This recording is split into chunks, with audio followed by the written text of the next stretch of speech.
Kelly. Aí, minha irmã também entrou. Até a família dando suporte.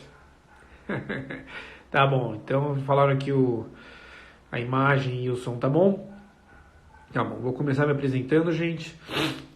Muitos de vocês me conhecem, eu sou neurocirurgião, meu nome é Eduardo Carvalhal Ribas, eu sou médico neurocirurgião, eu me formei pela Universidade de São Paulo, depois fiz residência lá, e quando eu acabei a residência eu ainda precisei aprender mais neuroanatomia, foi sempre um desejo meu pai é neurocirurgião também, e acabou me instigando essa vontade toda de aprender neuroanatomia, e em parte acompanhando ele, mas já sozinho nessa época, fui fazer um estágio longo com o professor Houghton na Flórida. Foi uma vida muito boa, fiquei quase 2 anos lá, dissecando cérebros e tudo mais, e hoje em dia uso essa neuroanatomia nas minhas cirurgias. Muitos alunos aí já estão online e sabem como eu fico quase que pregando, assim, falando da utilidade da neuroanatomia nas nossas cirurgias. Então, a neuroanatomia é uma ciência básica, serve para todos que se interessam por neurociências, em particular para neurocirurgia, porque a gente lida com aquilo todos os dias, né? Então,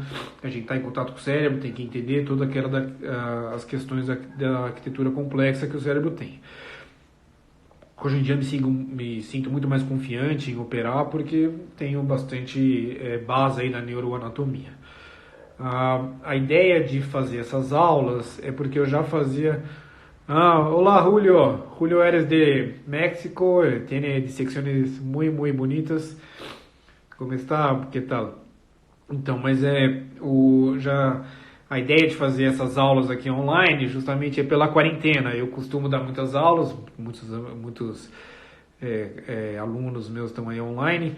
Costumo dar muitas aulas de neuroanatomia para todo mundo, desde o ensino médio, que a gente dá no Brain Bee, até alunos de faculdade, no Einstein e na USP, depois em curso de pós-graduação, curso de psicologia, curso de fisioterapia, tem muitos. E eu acabei tendo um curso na USP, que é aulas de neuroanatomia em 3D, todos estão convidados para vir, só me inscrever, depois eu vou deixar meu e-mail. Mas como agora estamos nesse momento especial aí, é muito difícil um pouco, essa quarentena que nós todos estamos forçados, né? Então, tem uma frase que eu postei essa semana, que é essa frase do William Shakespeare: eu poderia viver recluso numa casca de noz e me considerar rei do espaço infinito. É uma frase que eu já gostava antes e comecei a pensar mais esse tempo.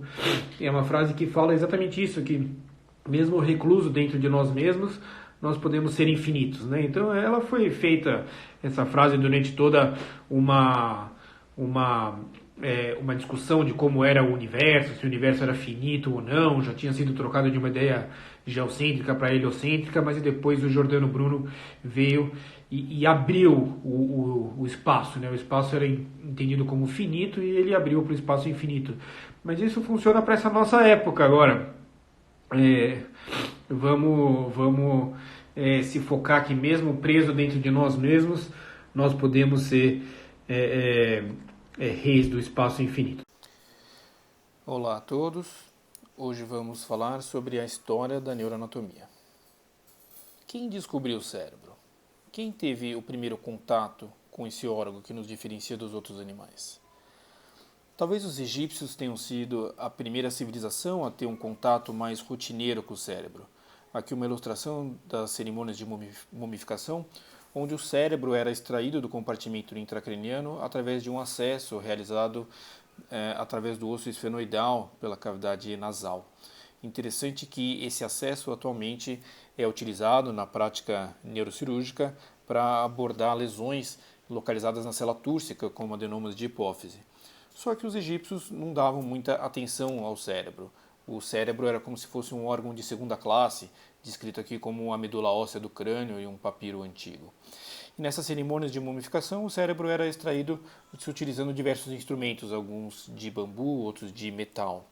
Aqui, uma tomografia de uma múmia, onde foi esquecido um desses objetos dentro do compartimento intracraniano, aqui o objeto retirado.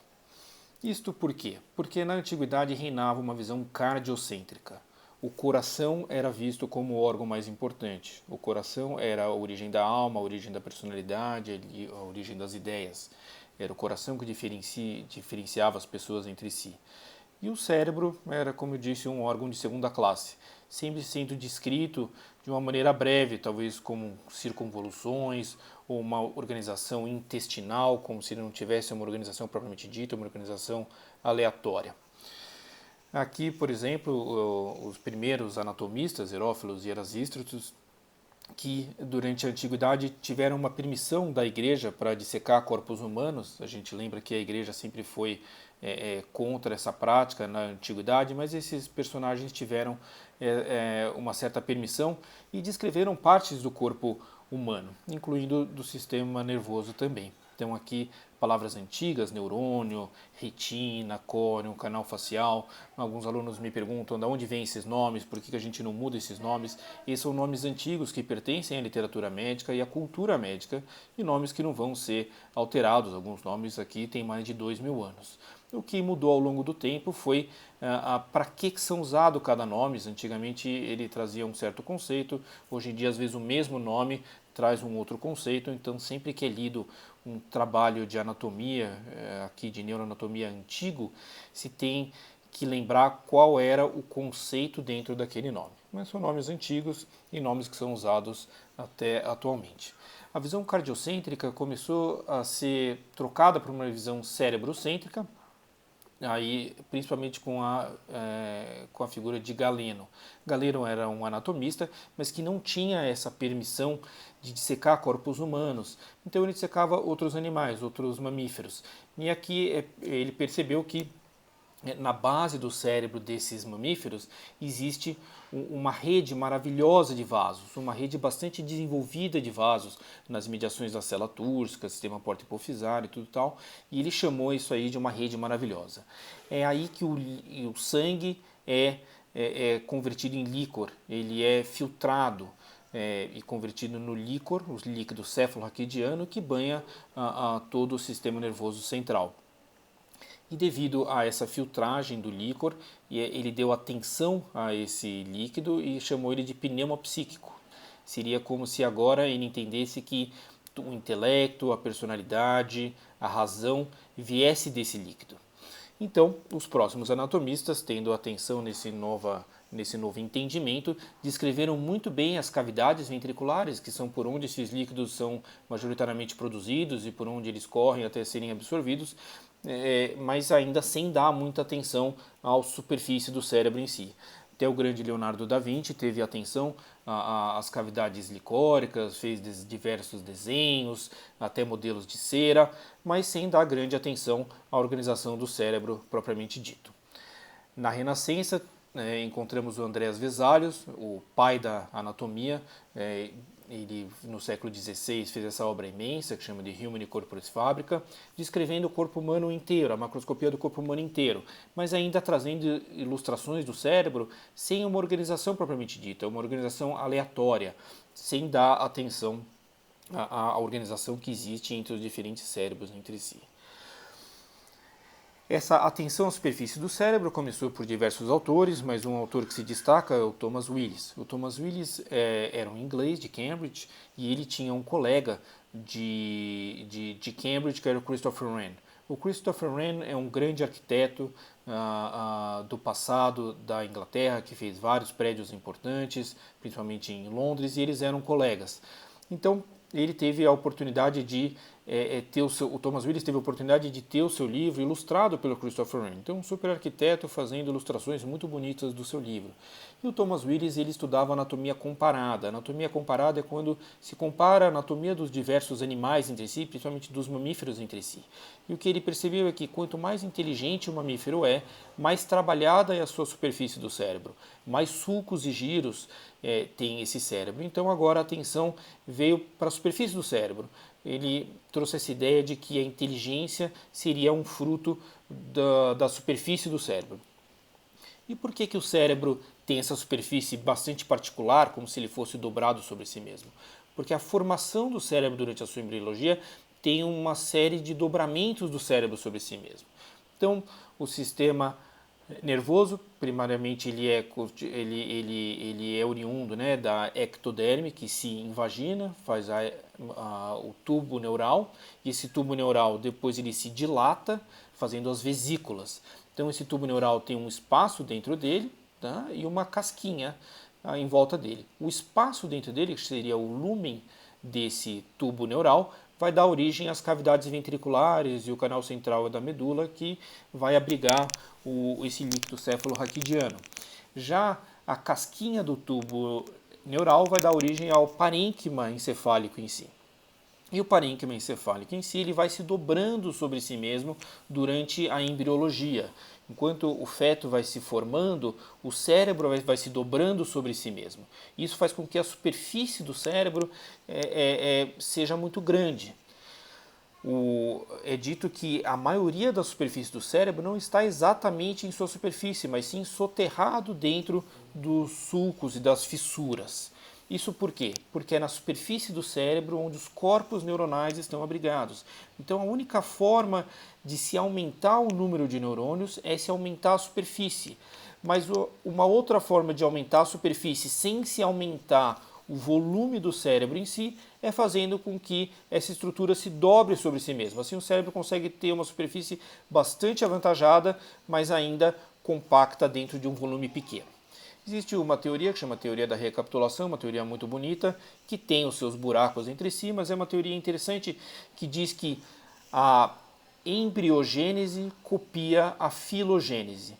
É como se os mamíferos, quanto mais evoluídos eles fossem, mais passos eles têm em sua embriologia. Então, que o ser humano, aí, como o mamífero mais evoluído, teria esses últimos passos aí, do dobramento do cérebro entre si e teria mais superfície do cérebro. Agora, com atenção à superfície do cérebro, nada mais lógico de que se começar a descrever os principais sulcos e fissuras e giros do cérebro. E o mais lógico é começar pela descrição dos sulcos mais evidentes e dos sulcos mais consistentes. Consistentes por quê? Porque os cérebros entre si, entre as diferentes pessoas, ele é diferente entre si. Se você pegar as pessoas e comparar, um cérebro nunca vai ter uma superfície igual ao outro, mas existe uma certa consistência. Existem sulcos e fissuras que sempre existem entre as diferentes pessoas. E a fissura mais evidente é a fissura silviana, descrito pela primeira vez pelo Dr. Silvius, Dr. Francisco de la Boe, nesse livro, A Ópera Médica, publicado no século XVII. Ele conta da fissura silviana e cunha o nome dele com esse nome. Agora, existe todo um movimento de se retirar os epônimos da anatomia, e particularmente aqui da neuroanatomia, mas lembrar do epônimo é uma forma de dar crédito para essas primeiras pessoas que descreveram essas primeiras estruturas. Isso também muda de literatura para literatura. Por exemplo, a literatura neurocirúrgica sempre lembra do nome de fissura silviana, mas atualmente os anatomistas no geral estão preferindo como sulco lateral do cérebro. É uma questão de preferência, tá? Mas a literatura neurocirúrgica sempre lembra do Dr. Silvius, aí trazendo o nome dele como figura silviana. Depois veio o Louis de Rolando e descreveu o sulco central. O sulco central é um sulco mais verticalizado, tá? Oblíquo e contínuo, e que geralmente não recebe nem sulcos por detrás nem sulcos pela frente. É um sulco mais isolado entre si. Antigamente se chamava fissura de Rolando, isso é um nome que caiu em desuso. Atualmente usamos o nome como sulco central. Mas a gente ainda lembra do nome do Rolando quando fala sobre patologias nessa região, por exemplo, epilepsia rolândica. O que é uma epilepsia rolândica? É uma epilepsia que tem como epicentro o sulco central, pode começar no giro pré-central, no giro pós-central, mas tem como epicentro essa região, a fissura de Rolando. Também prega rolândica inferior, prega rolândica superior, tudo isso são nomes que trazem a lembrança do Louis de Rolando. Depois veio John Christian Ryle, no final do século XVIII e começo do século XIX, descreveu a ínsula, a ilha de Ryle. A ínsula é uma superfície cortical, mas não exatamente na superfície do cérebro, mas dentro da fissura silviana. A gente vai mostrar em outras aulas como pode-se entender a ínsula, mas é uma superfície de cérebro encontrada na profundidade da fissura silviana.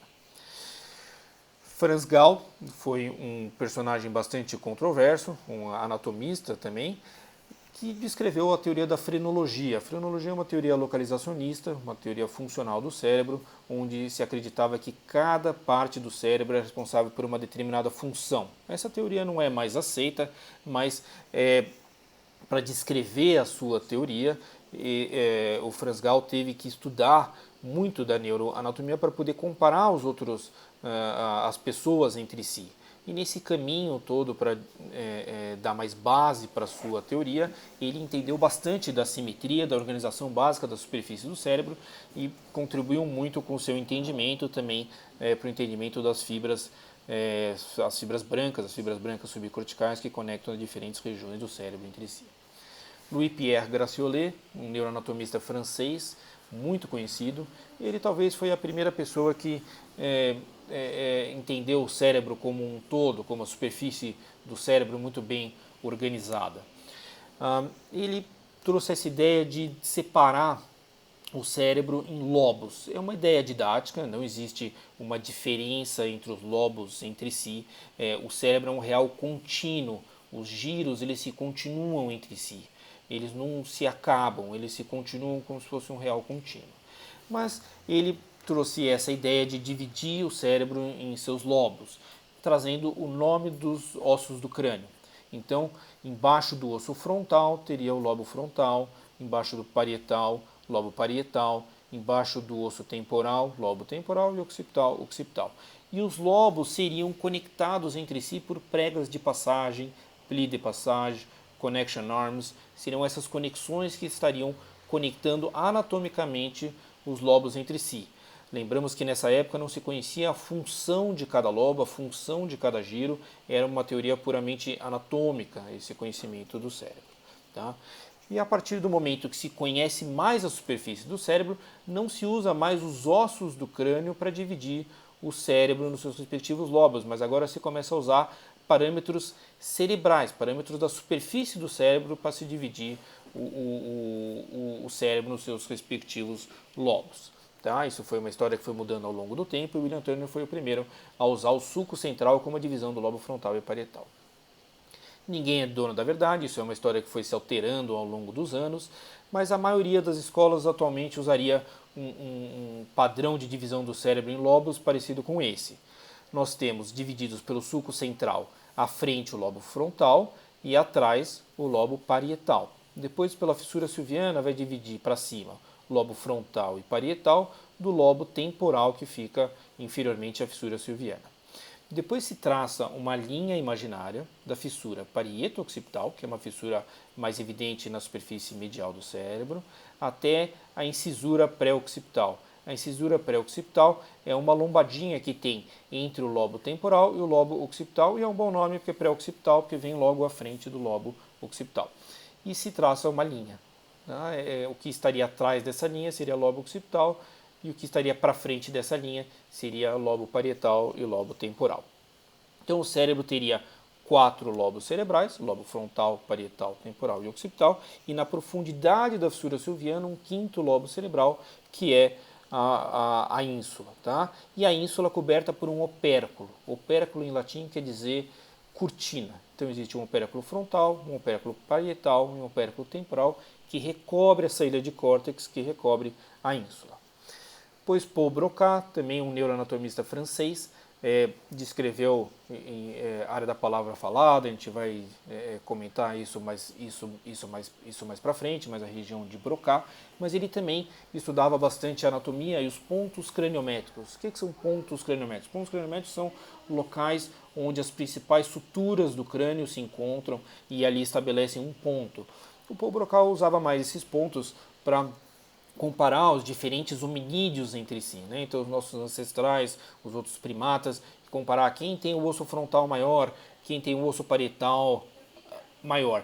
E essas referências, essas mensurações eram feitas em relação a esses pontos craniométricos. Neuroanatomia é uma infinidade de nomes, então, por exemplo, a conexão entre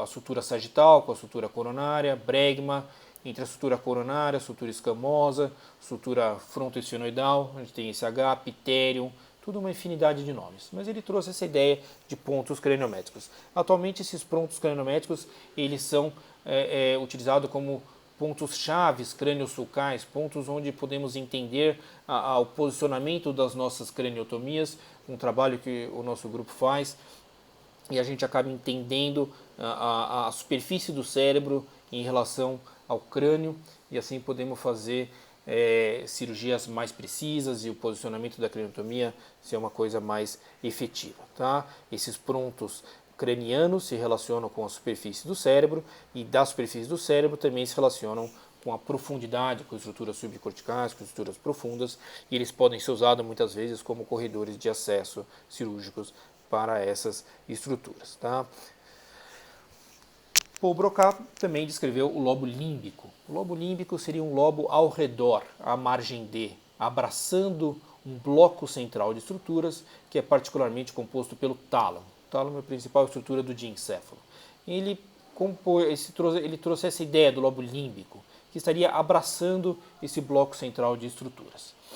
Como ninguém é dono da verdade, essa ideia ela nasceu com o Paul Broca, já faz mais de 100 anos, em 1877, mas vocês veem como uma ideia às vezes demora para ser aceita.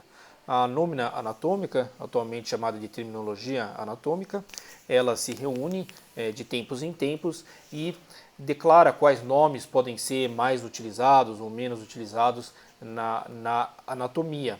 E durante todas as suas edições, eles não deram atenção ao lobo límbico, só veio a aceitar a ideia de um lobo límbico na sua edição de 1998, então mais de 100 anos depois da publicação do Paul Broca sobre o lobo límbico. Então, como as ideias às vezes são ideias em construção e demoram anos para serem aceitas, ideias que são atuais podem não ser aceitas agora, mas podem ser aceitas no futuro. Então, como a anatomia é uma ciência antiga, mas uma ciência que está sempre sendo revista, antiga e atual ao mesmo tempo. O lobo límbico seria feito por um C externo, um C cortical, onde principalmente temos o giro dos cíngulos, continuando com o giro parahipocampal, e dentro desse C, um C cortical, um C subcortical interno. Então, dentro do giro parahipocampal, a amígdala, hipocampo e fórnix. Então, basicamente, o sistema límbico sendo composto por dois Cs. Giro dos cíngulos, continuando com o giro parahipocampal, e depois um C interno, que é a amígdala, hipocampo e fórnix. Todo esse conhecimento dos sulcos e giros ele é importante, particularmente na neurocirurgia, para se entender quais são os principais corredores de acesso do neurocirurgião. É uma literatura extensa, já foi revisto por diversos autores, e a ideia de usar esses sulcos e fissuras como os principais corredores de acesso para o neurocirurgião veio em grande parte com o professor Yassagil. Ele descreveu esses corredores de acesso. Grande parte da neurocirurgia mais moderna se baseia em não atravessar o parênquima cerebral propriamente dito, mas se abrir os espaços naturais do cérebro e se caminhar por dentro do cérebro por esses espaços naturais, pelos sulcos e pelas fissuras. Muitas lesões que são intracranianas, elas não estão exatamente dentro do cérebro, elas podem estar abraçadas pelo cérebro ou em uma região, em uma cisterna profundo, mas não exatamente dentro do cérebro, e podem ser alcançadas através desses espaços naturais do cérebro. Por exemplo, aneurismas, algumas metástases, meningiomas, craniofaringiomas, e são tudo exemplos de lesões intracranianas, mas que não estão exatamente dentro do cérebro. E o cérebro propriamente dito? O cérebro propriamente dito é feito por substância cinzenta em sua superfície e substância branca em seu interior. A substância cinzenta é onde ficam os corpos neuronais e a substância branca é onde ficam os prolongamentos dos neurônios, os axônios. E a substância branca porque esses axônios são envolvidos por um tecido adiposo que chama mielina. Tá? Todo o cérebro tem essa configuração, substância cinzenta em sua superfície e substância branca em seu interior. A não ser um bloco central de estruturas, que a gente vai comentar em outra aula, mas que abriga os gânglios da base, tá? O núcleo caudado, lentiforme, claustrum e também o diencéfalo, o tálamo. Diversos autores descreveram a organização dessas fibras brancas esses neuroanatomistas não tinham acesso ao formol, que é uma substância que consegue fazer com que o cérebro fique um pouco mais rígido, fique fixo e também não sofra putrefação, ele não sofre decomposição. Esses anatomistas tinham que trabalhar de uma maneira um pouco mais rápida e sem técnicas especiais de preparar o cérebro. Mas mesmo assim conseguiram descrever um pouco da organização dessas fibras brancas subcorticais. Primeiro descrevendo como folhas onduladas, organizadas em camadas tridimensionais, depois conseguindo separar um pouco as fibras em suas diversas categorias e depois organizando ela em sistemas. Atualmente se divide as fibras em 3 categorias: de associação, são fibras que estão conectando regiões do mesmo hemisfério entre si; fibras comissurais, que estão conectando os 2 hemisférios entre si; e fibras de projeção, que estão conectando a superfície do cérebro a alguma região profunda. Pode ser, por exemplo, os gânglios da base, o tronco cerebral ou até a medula espinhal. Então, algumas ilustrações aqui desses neuroanatomistas antigos que ainda não tinham acesso ao formol, mas aqui já conseguindo ilustrar bem as fibras arqueadas da ponte, aqui depois do trato piramidal, fibras do corpo caloso, são fibras comissurais e tudo mais. Mas a grande revolução do entendimento das fibras brancas veio com Joseph Klinger, esse técnico de neuroanatomia suíço que trabalhava na Basileia. Ele descobriu que congelando e descongelando o cérebro ficava mais fácil de individualizar essas fibras brancas durante a dissecção. Se acredita que a água que entremeia essas fibras, a água no estado fluido, quando ela é congelada, ela se transforma em cristais de gelo.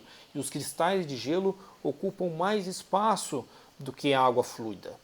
Assim, esses cristais de gelo conseguem separar as fibras brancas entre si e depois de descongelado, essas fibras já estão em parte separadas entre si, o que fica fácil do cérebro ser descascado e essas fibras sendo separadas. Tá? Então aqui algumas fotos dessas dissecções antigas do Joseph Klinger mostrando essas fibras brancas subcorticais, essas fibras brancas que estão dentro do cérebro e que estão conectando o cérebro entre si. O professor Gazi Yassagil teve o prazer aí de estudar esses modelos de fibras feitos pelo Joseph Klinger e sempre trouxe bastante atenção para os neurocirurgiões sobre a importância dessas fibras, sobre se estudar a conectividade do cérebro, a conectividade subcortical do cérebro. Essa técnica foi revisitada, foi revivida pelo professor Hugo Touré, que trabalha junto, professor Yassagil, em um artigo que foi publicado no ano 2000. Então essa técnica ficou perdida por talvez 50 anos e foi revivida aí no ano 2000. Atualmente, uma pesagem especial da ressonância magnética pode estudar a topografia, a localização dessas fibras brancas no indivíduo vivo. Existe a pesagem que chama difusão, que ela estuda a movimentação das moléculas de água no cérebro, e um avanço da difusão seria o tensor de imagem, ou a tratografia. Ela consegue estudar a movimentação preferencial dessa água que entremeia as fibras e assim desenhar, fazer o traçado dessas fibras, se desenhando a água que está paralela a essas fibras, se consegue desenhar o trajeto dessas fibras. É um exame muito bonito, muito elegante ver como essas fibras estão organizadas no cérebro vivo. Então é uma técnica que pode ser usada na ajuda dos nossos pacientes. O que são essas fibras? A resposta começou com Santiago Ramon e Cajal, que no final do século XIX descreveu o neurônio, o elemento morfofuncional do cérebro. O neurônio tem um corpo neuronal, que fica na substância cinzenta, e um prolongamento axonal, que fica na substância branca, aqui envelopado por mielina, e é por isso que confere essa coloração branca. Um neurônio se dirige ao outro, só que sem encostar no outro. Ele acaba transmitindo a sua informação através da exocitose, da liberação de neurotransmissores nessa fenda de sinapse, essa fenda sináptica. Então, é um pulso elétrico que chega e promove a exocitose desses neurotransmissores, que vai acabar deflagrando aqui um impulso elétrico no próximo neurônio.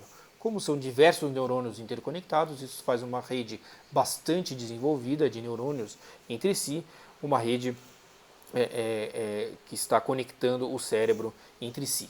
Esse conhecimento vem ajudar atualmente a explicar como o cérebro funciona. Então é a anatomia ajudando a função, ajudando esse modelo de como entendemos atualmente que o cérebro funciona. No começo do século XIX, existiam duas concepções opostas. Algumas pessoas acreditavam da equipotencialidade. Todo o cérebro, todo um lobo cerebral ia atuar em conjunto para uma determinada função. Por exemplo, aquele indivíduo ia mexer uma perna, todo o cérebro ia funcionar para mexer aquela determinada perna. Em oposição a uma teoria localizacionista, que é uma teoria que diz que não, cada pedacinho do cérebro é responsável por uma determinada função. Essas duas teorias elas estão erradas e progressivamente foram caminhando para uma ideia intermediária, onde o cérebro é organizado em áreas eloquentes e não eloquentes. Uma área não eloquente não é uma área inútil, é uma área que pode ser perdida sem um comprometimento funcional. Então não é uma área que não serve para nada, ele simplesmente quer dizer que é uma área que pode ser perdida sem um déficit funcional significativo. Mas esse modelo de organização é um modelo que trazia um dogma de uma organização funcional estática do cérebro. Todos nós que acompanhamos pacientes com insultos isquêmicos, ou tumores, ou traumas, conseguimos ver que os pacientes melhoram depois de um determinado tempo. Isso não é porque o cérebro está se regenerando, porque esses neurônios estão se regenerando, mas sim porque as redes estão sendo reorganizadas.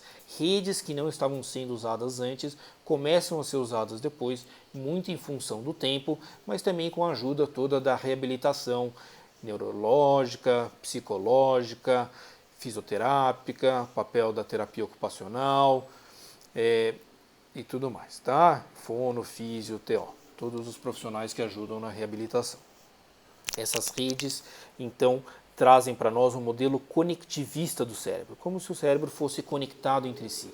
Então, atualmente, vem esse modelo conectivista ou odotópico, topos de local e odos de estrada. Então, que se precisa entender não só a função de cada local, mas também como esses locais estão conectados entre si. Existem diversas redes, uma rede para cada determinada função, isso é uma postulação, uma ideia, né, uma teoria. A gente vai voltar a isso nas nossas aulas de funções cerebrais. E isso traz áreas primárias, que são as áreas que recebem um tipo de informação, e áreas secundárias ou terciárias, que são áreas que trabalham essas informações entre si. Tá? Aqui um exemplo das fibras de projeção, das três tipos de fibras, né? As fibras de projeção, o mais exemplo aqui o trato piramidal, tá? Que nasce no giro pré-central e desce pelo pedúnculo cerebral até a medula espinhal. Tá?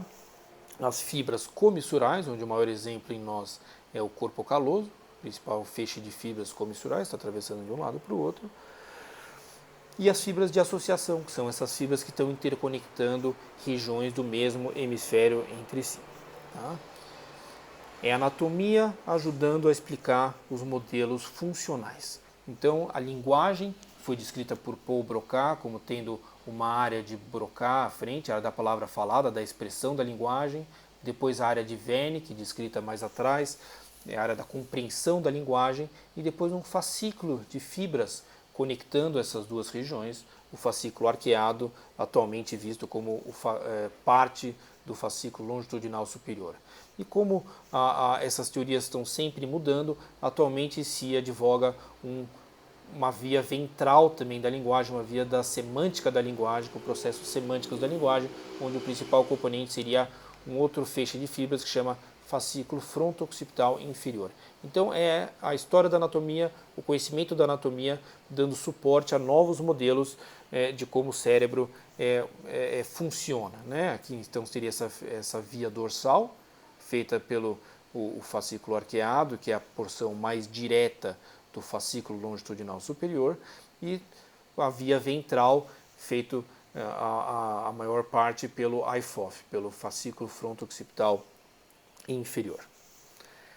Esse conhecimento da superfície do cérebro é mais importante para quando se vai por acessos transsulcais se atingir lesões extrínsecas, que nem já comentamos, metástases, meningiomas, neurinomas, mas o conhecimento do cérebro, da função do cérebro entre si e da sua anatomia subcortical é importante para as lesões que estão propriamente dentro do cérebro, que fazem parte do cérebro. por exemplo, cirurgias ressectivas para epilepsia, cirurgias de ressecção de gliomas cerebrais, para que o neurocirurgião consiga fazer essas cirurgias sem causar um déficit funcional ao paciente. É importante saber como está organizada anatomicamente e funcionalmente aquela região. Então, existe todo o conhecimento anatômico que o neurocirurgião deve ter antes de fazer uma neurocirurgia, mas também a ajuda da tecnologia para identificar essa anatomia e para estudar o paciente antes e durante a cirurgia. Aqui alguns exemplos de tecnologia intraoperatória, onde se pode estudar a anatomia e a função durante a cirurgia, aqui com destaque o mapeamento cerebral intraoperatório. Com o mapeamento cerebral intraoperatório, correntes elétricas são aplicadas à superfície do cérebro ou à parte subcortical, às suas fibras brancas, e durante esse estímulo elétrico aquela região deixa de funcionar. Se for uma região funcionalmente essencial, o paciente deixa de realizar uma determinada função cerebral. Por exemplo, pode parar de falar, pode parar de cantar, pode parar de enxergar, pode parar de mexer uma mão, de mexer uma perna. Então essa região é dita funcionalmente essencial, essa região anatômica, tá? São diversos testes neuropsicológicos que podem ser aplicados durante a cirurgia com o paciente acordado, para que se estude a anatomia funcional daquele paciente durante a cirurgia. Então, um paciente sendo operado aqui, enquanto realizamos aqui a estimulação elétrica direta do cérebro e vemos se aquela região pode ser ressecada ou não. Então, é o estudo da anatomia em vivo durante uma cirurgia cerebral. Aqui a gente pode ver que ele tem uma contração do rosto aqui, que impede que a gente tire aquela região, e aqui o paciente deixa de falar uma determinada frase. Isto é positivo. Mais uma vez. Isto é positivo. Vamos lá, isto é Cama, isto é árvore, isto é positivo. Obrigado, todo mundo. Boa noite. Muita gente que eu conheço aí, né? A Emily, a Carol, Lívia, já foi minha aluna também. A Helena, que me acompanha. Minha irmã de novo. Bom, foi legal, porque foram mais ou menos 170 pessoas, 170 alunos. Geralmente a gente dá aula para umas 80 pessoas, como são aulas em 3D, o ideal é que tenha menos de 100 pessoas, para que todo mundo veja direitinho, né? E a Laís, que é uma neuroradiologista, Kathleen, todo mundo muito legal aí vocês estarem participando, tá? Um outro aluno de ensino médio aí, ó, do Brain Bee. O Brain Bee é uma preparação para as Olimpíadas de Neurociências. Minha irmã falando aí que o paciente acordado, mas essas Olimpíadas de Neurociências são feitas por alunos do ensino médio e a gente dá aula lá também, preparando esses alunos. Sempre no começo do ano, faz um mês ou outro que a gente deu aula lá. Mais de 1.000 alunos, acho que é a maior aula que eu já dei. 1.000 alunos vendo a aula. Fica um pouco nervoso, um pouco tímido. Dá tudo certo. Personas de Equador, buenos dias, boa noite, que está bem? A gente tem alunos do Equador, temos dois alunos do Equador fazendo residência no Hospital das Clínicas agora. E um grande abraço para o pessoal do Equador. A Carla, que é uma neuropsicóloga aqui, que já dividiu pacientes juntos, né? A doutora Carla Queiroz. A gente fala mais sobre neuroanatomia estrutural e funcional. Vai ter uma aula dedicada à neuroanatomia funcional mesmo, e muitas aulas dedicadas à neuroanatomia estrutural, tá? A ideia dessa primeira aula é a gente falar sobre a história da neuroanatomia, sempre antes da gente conhecer um tema. É importante a gente conhecer a história e dar crédito para as pessoas que descreveram isso e inspiraram a gente para continuar nesse caminho, né? O Gabriel perguntando aqui se tem um material disponível. Eu vou colocar online esse vídeo, sim. Minha primeira live, então não sei muito como é que eu faço isso, mas eu vou colocar. Vou ver como é que eu faço, mas vocês podem escrever para mim também,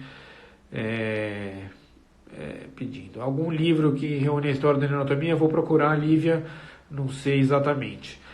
quando será a próxima aula online e o 3D da USP. O 3D da USP é o curso que eu fiz e acabo dando em São Paulo, acabo até viajando para outra cidade, já fui para Fortaleza, só que esse ano, por causa da nossa crise, acabou complicando tudo, né? Eu ia para Curitiba, João Pessoa, Piauí, talvez Joinville, Rio de Janeiro. Agora complicou um pouco com esse vírus aí, todo mundo trancado em casa. Então vamos esperar aí passar essa confusão toda e a gente começa a marcar. Adoro viajar, então pode me chamar para dar as aulas. Sempre gostoso conhecer todo mundo e comer bem, porque eu sei que o Brasil é muito bom, sempre dá para a gente se divertir e participar, tá? Quando vai ser a próxima aula aqui online, eu vou montar a próxima aula e aviso vocês. A ideia a princípio era ser toda terça e quinta, então eu vou tentar manter esse compromisso. Minha vida é realmente uma confusão louca. Quem me acompanha aí pelo Instagram sabe que todo dia é um dia novo, né? A Lívia está perguntando aqui. Persona de Paraguai, Franciele, que tal? Eu fui para o Paraguai um ano atrás, em Assunção. Foi muito legal dar aula aí, para você. Então, a minha irmã falando para a gente fazer o curso 3D, acho que ela é a pessoa que mais ouve falar sobre a ínsula, porque foi meu doutorado e aí minha família teve que me acompanhar tudo. Ângelo Machado, acho que é um ótimo livro, é um livro em português, é um livro acessível. Eu não concordo com tudo, mas se você colocar 3 neuroanatomistas juntos, vai sair briga, ninguém concorda com tudo. Mas eu acho que é um ótimo livro como ponto de apoio, ponto inicial, todas as faculdades usam. Eu dou aula na USP e no Einstein, na graduação das duas medicinas, e os dois usam o Ângelo Machado como o livro mais base. Eu acho que é um bom livro sim, tá? Ótima forma de passar, obrigado Júnior pelo carinho aí. A Marina, nossa aluna do Einstein aqui, foi muito bom, ansiosa para as próximas. A Marina já acompanhou várias aulas, a gente dá os cursos 3D na USP e no Einstein, ela é aluna do Einstein, parabéns aí pela sua posição. E quanto mais aulas você tiver, melhor. Curso no Rio Grande do Sul, vamos sim, ia ter em Curitiba, um pouquinho mais para baixo que São Paulo. Vamos ver se a gente chega em Porto Alegre. Eu dei aula em Porto Alegre ano passado. Foi gostoso, na PUC, com o Dr. Tomás. Vamos ver se a gente volta lá o ano que vem. BH é um dos planos, sim. A gente estava indo para BH esse ano, talvez, com a neuropsicóloga, a Maene, que me acompanha, talvez dar aula aí na Unimed. Mas agora tudo complicou. Prometi para Maceió também. Próximo congresso na China, desse ano novamente, eu não vou. Já fui 2 vezes para a China, não vou trazer nenhum resfriado de lá, mas lá é um lugar incrível de neuroanatomia, eles têm laboratórios excelentes, então é muito bom. A outra garota aqui, de Minas, adorou a aula, obrigado. Pessoal de Minas, um carinho grande, a comida de vocês é muito boa, e Inhotim também, que eu adoro. CBN 2020, todo mundo, vamos ver se vai acontecer o nosso congresso de neurocirurgia em João Pessoa esse ano, no segundo semestre. Vai ser um prazer ir, vamos ver se a gente consegue ir, né? Vamos ver como é que vai estar o Brasil, essa confusão toda. É um congresso muito bom, eu sempre digo que os congressos, tem o congresso e tem o pré-congresso. O pré-congresso geralmente tem uma intenção mais formativa e o congresso tem uma intenção mais informativa. Eu acredito que todos os alunos se aproveitem muito mais das partes formativas, são os pré-congressos, onde eu particularmente dou aula de neuroanatomia, mas sempre tem pré-congresso de todos os interesses. E o congresso mais informativo aí, quem já tem mais tempo de estrada. Então não percam sempre os pré-congressos. Meu aluno aqui que acabou de entrar na USP, qual ano da graduação eu decidi ser neurocirurgião? A maioria de vocês sabe, meu pai é neurocirurgião também, então sempre acompanhei, sempre tive vontade aí de ser neurocirurgião, tentei fugir um pouquinho, pensei em ser psiquiatra, pensei em ser cirurgião plástico, mas não deu muito certo, o que eu gostava mesmo era neurocirurgia, então já era uma ideia desde o começo, e a faculdade acabou me inspirando mais aí e tal, mas a maioria das pessoas mudam de ideia, a maioria dos meus colegas voltou. Rafaela, quando eu volto para Fortaleza, vamos ver. Dr. Rodrigo Beco, que me convida, tenho um carinho muito grande por ele, estava fazendo estágio agora nos Estados Unidos, teve que voltar por causa da confusão toda, é meu aluno de doutorado. Eu acho que no segundo semestre, vamos ver. Fortaleza é muito gostoso. João Pessoa, Maeli, acho que eu vou esse ano, vamos ver. Vamos ver esse segundo semestre. Conepan é o congresso em Curitiba, é isso? Me convida se eu tiver errado. Vamos ver, acho que eu vou para Curitiba e convite da doutora Adriane Tourinho, que é neuropsicóloga. Tem um grupo de neuropsicologia aí legal em Curitiba, acho que eu vou esse ano sim, vamos remarcar para o segundo semestre. Você acha que é possível aprender neurociência sendo da área de psicologia? Com certeza. Hoje em dia a psicologia é uma área fantástica, enorme. Eu acho que se eu não tivesse sido médico, talvez eu teria sido psicólogo, ou arquiteto, talvez, não sei, seguindo a minha irmã. Mas as psicólogas hoje em dia tem a neuropsicologia, que é uma área da psicologia com mais ênfase nas questões orgânicas e na neuro. Eu particularmente dou aula em vários grupos de neuropsicologia, principalmente para a doutora Eliane Mioto, em São Paulo, mas também já dei aula no grupo do Dr. Fernando Campos e vou dar aula também no grupo do Antônio Serafim, da USP. Adoro neuropsicologia, acho muito interessante e ela sempre ajuda a gente com os nossos pacientes também. E é uma área que pode aprender neuroanatomia, tá? Acho que está tudo em aberto, é uma área complementar, né? Sempre ajuda. Mato Grosso, a gente ia esse ano para Cuiabá, Cárceres, mas agora deve ter dado uma confusão inteira. Acho que eles devem ter cancelado o congresso esse ano em Cárceres, né? Falaram que é uma cidadezinha linda, tenho que conhecer o congresso. Então, esse congresso mato-grossense em Cárceres, eu acabei perdendo. Minha agenda é um terror, gente, desculpa. É muito ruim. Vitória, quero ir. Tem um amigo meu de Vitória que faz residência comigo, é meu aluno, né? Acho que ele está agora nos Estados Unidos, se tiver por aí.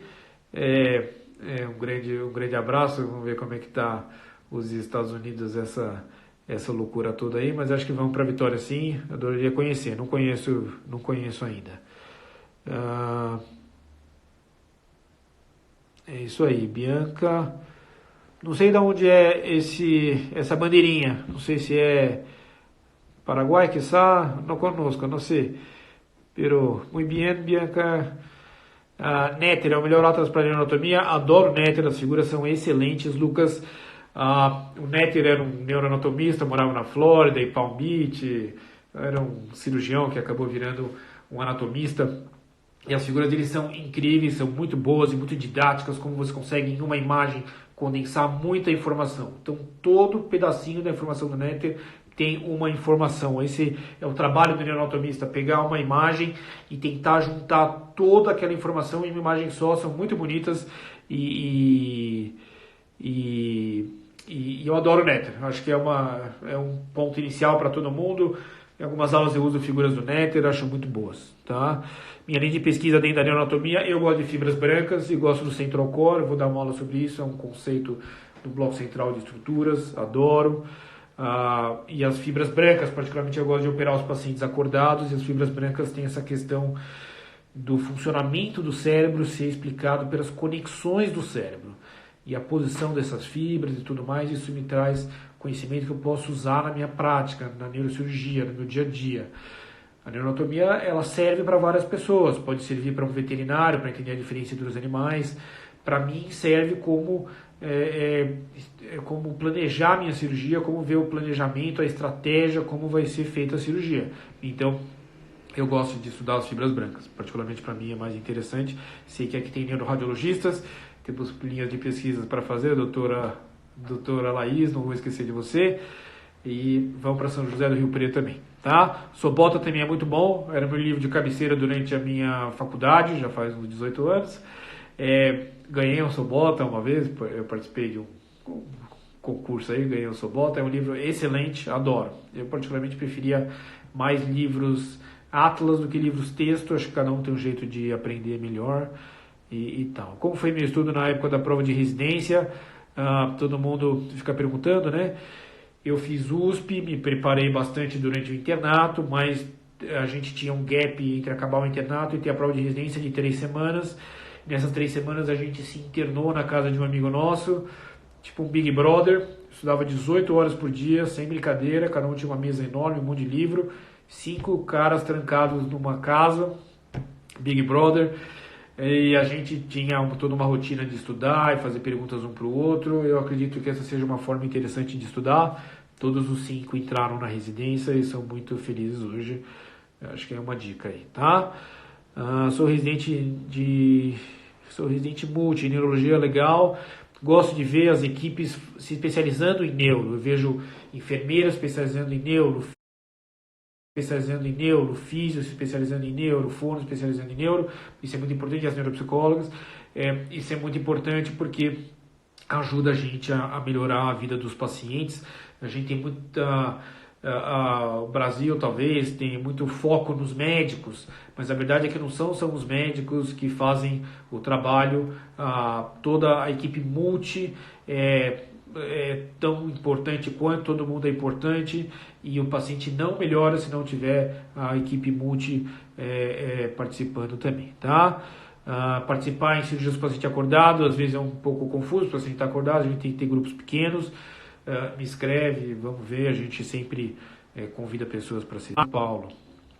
E um dia quero conhecer melhor o AC Camargo.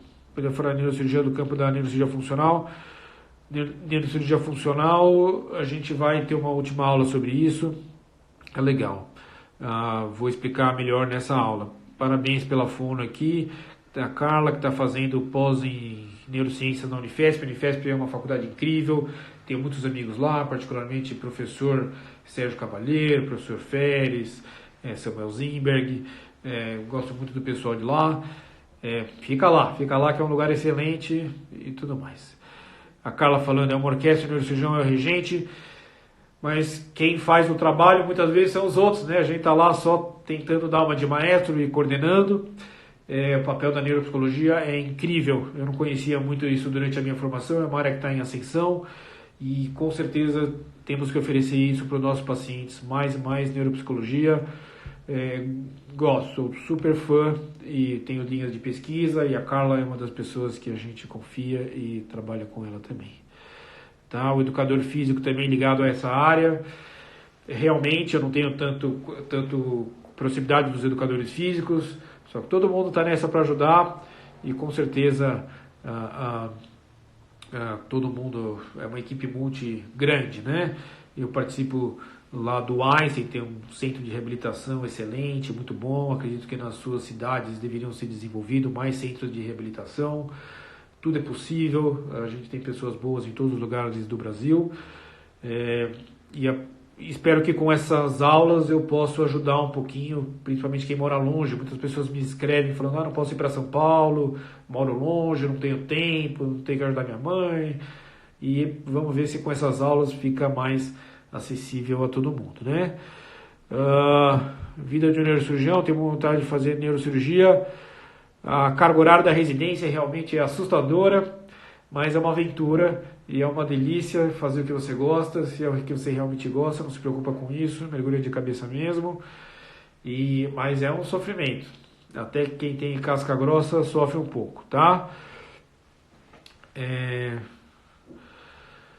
A lei aqui, suas aulas são ótimas, amei essa ideia, obrigado. Já fui aluna nossa no Einstein, a gente dá diversos cursos, e os cursos são todos complementares. É impossível aprender neuroanatomia em uma aula só. A gente tem que se expor várias vezes. Vários alunos meus vêm às minhas aulas repetidas vezes. Eu costumo dizer que eu nem preciso procurar mais aluno, é só ficar dando aula para as mesmas pessoas. É uma brincadeira, vocês estão sempre convidados. Mas realmente é uma repetição. Impossível aprender neuroanatomia em uma aula só. Você tem que se expor muitas vezes em várias épocas da sua vida.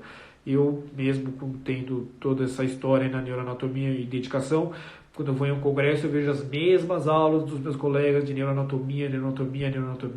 É o que eu gosto, é o que me dá vontade de operar, me deixa confortável, e é uma coisa que demora para ser aprendida mesmo, tá? Estou entre neurocirurgia e psiquiatria. Eu costumo dizer que quando você está em dúvida é porque muitas vezes vai ser feliz nos 3 caminhos. São 3 áreas incríveis. Eu pensei nas 3, eu fiquei mais em dúvida entre psiquiatria e neurocirurgia. Minha sugestão é que você acompanhe um profissional de cada área e veja mais ou menos como é que é o dia a dia, porque é importante o dia a dia. A ciência, o conhecimento que você vai trabalhar é importante, mas o dia a dia também é importante. gostei da rotina de um neuro, gostei de uma rotina de um neurocirurgião, gostei de uma rotina de um psiquiatra. Aí você escolhe. Na dúvida, quando a dúvida é grande é porque você vai ser feliz nos dois caminhos, tá? Acredito eu, assim, tá? Sou estudante de medicina na Bahia, tenho interesse em realizar um estágio de pesquisa de neuro na USP. Existem estágios organizados pela USP, são estágios que são chamados de visitas técnicas, porque não são exatamente um estágio. Existe um e-mail da USP que você pode escrever. Eu não participo exatamente da organização desses estágios, só que me escreve. Às vezes eu te dou um e-mail e você consegue correr atrás. Sempre corra atrás dos seus sonhos aí, o que você quer, né? A equipe multi é muito importante. Sou fisio neuropédia, professora, trabalho em conjunto com médicos, pré e pós-operatório, perfeito, está no caminho certo, concordo 100% com você. Acho muito importante quando a fisio é especializada, quando a PED é especializada, que nem você comentou. Sou professora, também parabéns por ser professora. Eu sou médico com esse desejo de ser professor, eu adoro ensinar também e sou muito feliz que aí, ó, quase 100 pessoas ainda aprendendo, tá? Eu não sei por que está falando aqui que só tem 2 minutos acabando. Eu acho que a gente precisa encerrar. Acho que já foi muito. Mais uma última pergunta. Bom, eu queria agradecer vocês todos por terem participado. É uma alegria poder ensinar bastante gente que está em casa aí trancada na quarentena. Mandem notícias, podem me escrever. A gente vai fazendo mais aulas, tá? A ideia é fazer terça e quinta. Se eu fizer um vídeo antes, montar a aula antes, eu aviso vocês, tá? Perguntou aqui se meu pai foi imprescindível para minha formação. Com certeza foi a pessoa mais importante na formação como um homem, né? Um exemplo a ser seguido por mim e também um profissional excelente. Então eu fui abençoado por isso. Eu acho que tive um pai incrível. Tenho certeza que vocês tiveram seus modelos de vida também e quero aqui deixar um obrigado pelo meu pai, por ser esse exemplo na vida pessoal e profissional, tá? A Mari aqui do Rio, também estou te devendo ir para o Rio. A Sarinha, que trabalhou no Einstein, agora foi seguir outros caminhos. Saudade de você. Uma vez o professor me disse, professor, alumínio aluno. Obrigado pelo carinho aí. Vamos tentar inspirar vocês todos aí em mais aulas, tá? Eu vou avisando vocês.